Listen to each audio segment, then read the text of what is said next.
Nick makes a risky move after Phyllis breaks down, and, spoiler, gets a call from Aristotle Dumas.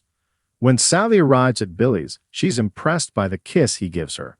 That was his way of apologizing if he made her feel like she was pushed out when Phyllis was there earlier. Spectre didn't feel that way at all. She can understand why Phyllis would need to talk to him after what she went through. He's glad to hear that and doesn't want any secrets between them. She wonders if Phyllis was asking him to keep one. Billy explains she didn't ask, but their exes kept a big secret from them, so he knows honesty means a lot to them. Sally confirms it. Honesty is a requirement. Billy and Sally sit down, and he explains Phyllis just wanted to talk about all the ideas she had for the company. They are part of what got her through her ordeal. He assumes she also wanted to come by and thank him for saving her life. Downplaying his role in the rescue, Billy admits he can't stop thinking of what would have happened if they'd got there 5 minutes later. Isn't it some sort of cosmic rule that when you save someone's life, you are bonded to them forever? Sally asks. Billy jokes there's an old movie about that where the guy eventually has to start hiding from the person he saved. Sally can understand he was just being a good friend to Phyllis. He'll admit that he's a little worried.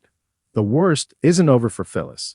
Whoever did this to her is still out there, and he can only hope that he's found and locked up. No matter how tough Phyllis may be, it seems to Billy that something cracked inside her when she was held with Sharon. As Billy pours rinks, he explains that Phyllis wants everyone to think she's tough. He's sure she is, but she still bleeds like anyone else. They've had their moments over the years, and not all good ones. They are a lot alike, and that's why they've always made better friends or colleagues than anything else. Billy doesn't want to talk about Phyllis anymore. He wants to focus on Sally and begins suggesting things they can do with their evening. After some kisses, she says dinner can wait. Nick's planned to help Phyllis. As Phyllis fitfully sleeps on the sofa in her suite, she dreams of being trapped in the clinic with Sharon. She wakes up at the sound of someone rapping on her door. She opens it and finds Summer standing there with Nick.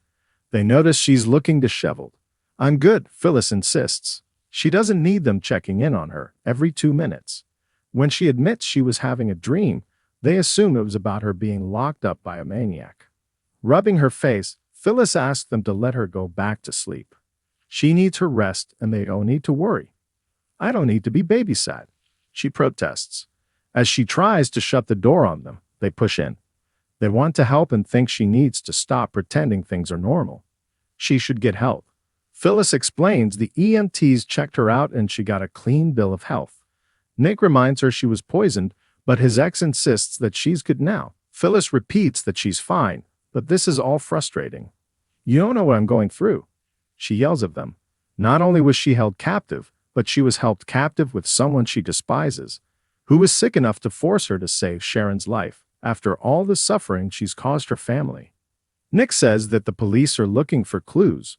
When he brings up Sharon going through the same thing she did, Phyllis urges him to go and hold his other ex's hand. Nick wants them all to heal. Nick urges her to lean on the people who care about her. Phyllis begins screaming and crying. As Nick holds her, she begs him to make how she feels stop. Once she calms down a little and sits, Phyllis apologizes for acting like a blubbering idiot. Her daughter says it's okay to be vulnerable.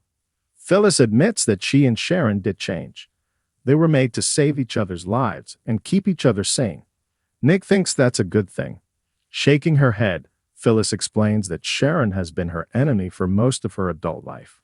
They spent so much energy plotting against each other. What does she do without those feelings now? Do the feelings just go away? How is she supposed to process this? While she blows her nose, her daughter tells her no one expects her to immediately resume a normal life. Phyllis can see she owes Sharon her life, but still resents what she did to their family. Nick and their daughter tell her it is just a step to changing.